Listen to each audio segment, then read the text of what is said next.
For months, rumors whispered through the dorms of Lockwood University, rumors that weren't just idle gossip, but warnings passed between students like survival tips. The names Officers Benton and Caro had become synonymous with intimidation. Everyone on campus knew who they were: two campus security officers who used their badges like weapons, conducting random searches and humiliating interrogations, especially targeting young women. Complaints came and went, filed and forgotten, while the officers strutted across the quad like untouchable predators in uniform.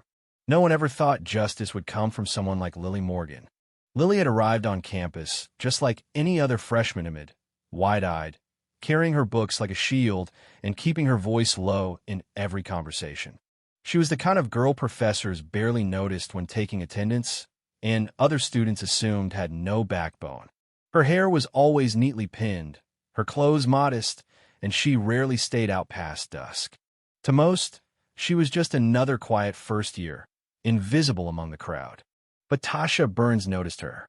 Tasha was Lily's roommate, bold, outspoken, and the president of the debate club. She made it her mission to look out for Lily, dragging her to club meetings, encouraging her to speak up in class, and insisting she stop walking home alone at night. "Stick with people," she said. "There's safety in numbers." One Thursday evening, after a particularly heated club meeting, Lily and Tasha walked across the quad with a couple of other members, their laughter mingling with the fall air. That's when the red and blue lights flashed. A familiar sinking feeling hit Tasha's gut. The patrol car slowed to a crawl beside them before Officers Benton and Caro emerged. Benton, tall and gaunt with a permanent scowl, looked down on them like they were already guilty. Caro, shorter but stocky, puffed his chest out like a bulldog looking for a fight. Everyone knew their routine. They didn't need a reason to stop you. Just a hunch or a grudge. "We're doing a spot check," Benton said, motioning to the hood of the car. "Bags. Now." The students hesitated. Lily was the first to comply, carefully placing her bag on the metal surface, unzipping it with shaking hands. Tasha wasn't so quick. When Benton started rifling through her personal photos, she asked why that was necessary. That's when he grabbed her wrist, not enough to bruise, but enough to remind her who had the power. His face was so close she could smell his breath. "You got something to hide?" he growled. Tasha backed down. Her voice cracked as she handed over her phone. Eventually, the officers let them go, warning them about curfew even though it was only 9:30. Back at the dorm, the group sat in Lily and Tasha's room, processing what had just happened. Tasha was furious. "That's the third time this semester they've pulled something like this," she said. "And it's always girls. Always." Lily didn't say much that night, but she didn't sleep either. Over the next few days, she changed. She stopped taking her usual route to class. She avoided eye contact with anyone in uniform. She checked every corner twice before stepping outside. She wasn't the only one. Other girls began forming unofficial networks, texting each other about officer sightings, traveling in packs, avoiding quiet pathways. It was a survival tactic in a place that was supposed to feel safe. 2 weeks after the checkpoint, Lily found herself alone. It was late, later than she'd meant to stay at the library. The campus was quiet, the air heavy with nightfall. Her steps quickened as the sound of a car engine rolled up beside her. It was them. Benton rolled down the window. "Out late, Miss Morgan." She froze. Caro stepped out first, demanding her bag. She handed it over, her voice catching in her throat. They dumped the contents onto the hood again. Nothing.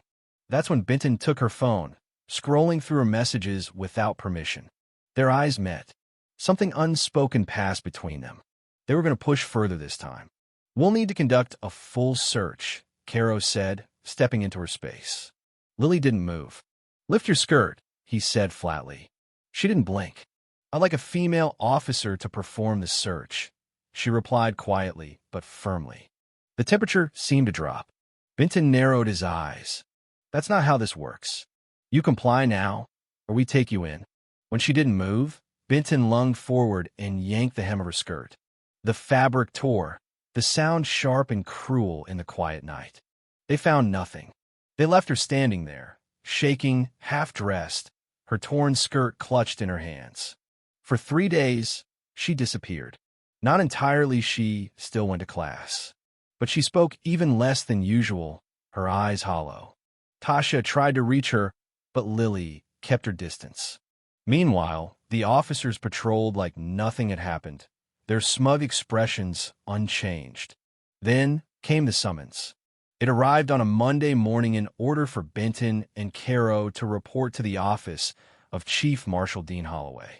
Neither officer looked concerned. If anything, they were annoyed. Another complaint, they figured. Another slap on the wrist. But when they stepped into the room, everything shifted.